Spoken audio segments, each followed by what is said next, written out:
Welcome back to Homemade, and today's recipe is a very delicious chicken recipe, and that is called as Varutha chicken thokku.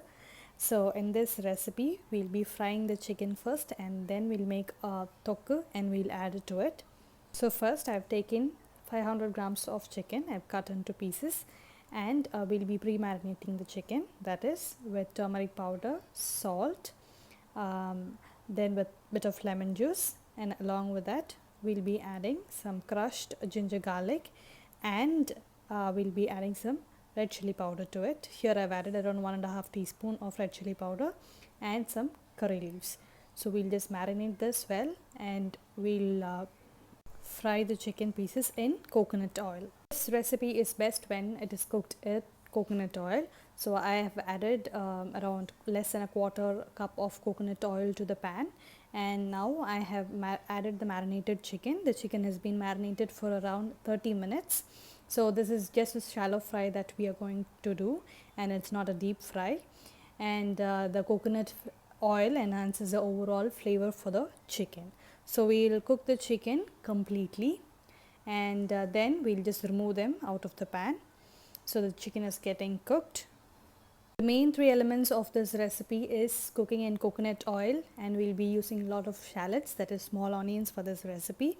Along with that there is lots of curry leaves that we'll add. So these three are the main components of this dish. So our chicken is almost getting ready. So we'll be removing the chicken and we'll keep it aside, and then we'll just prepare the thokku in the same pan. So the chicken need not be crisp and dark, so it has to be just well cooked. So we'll just maintain the tenderness in the chicken as well. So if you see, there is quite a good amount of oil. That is, the chicken's fat is also being added to the oil while cooking. So now after removing the chicken, we'll just discard half the portion of the oil, and then with the remaining portion, what is required for the thokku is what we'll be keeping it there. And now to that I've added 1 teaspoon of fennel seeds, and along with it I'm adding a good amount of curry leaves. So cooking in the same oil gives an excellent flavor for the dish. Next, for the thokku, I've taken 1 onion that is sliced, then ginger, garlic, and green chili that has been crushed, and 100 grams of shallots.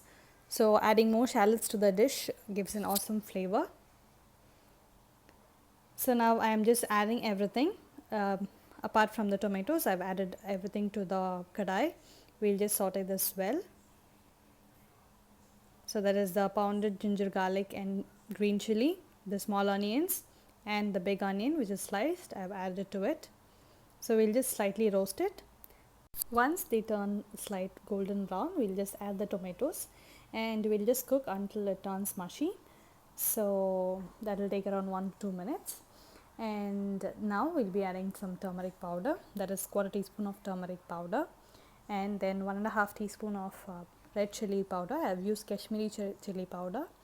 Then along with that I am just adding some coriander powder to it, that is around 1 teaspoon of coriander powder.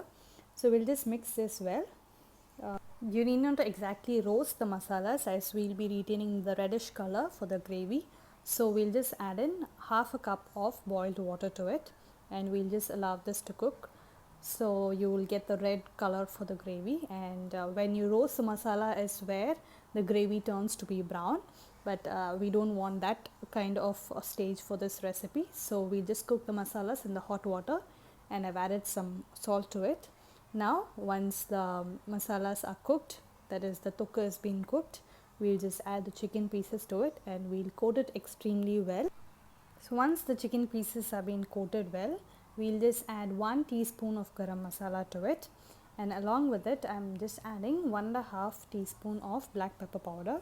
So the spice level you can definitely adjust according to your taste and preference. So because we've already added chili powder and pounded green chili, so you can adjust this overall spice level according to your taste and preference. So we'll just mix this well. If you want, you can add in some more water and loosen up the gravy and serve it as a thick gravy, or you can just roast it up well by adding few more curry leaves to the end. Hope you guys enjoyed this video. Thank you.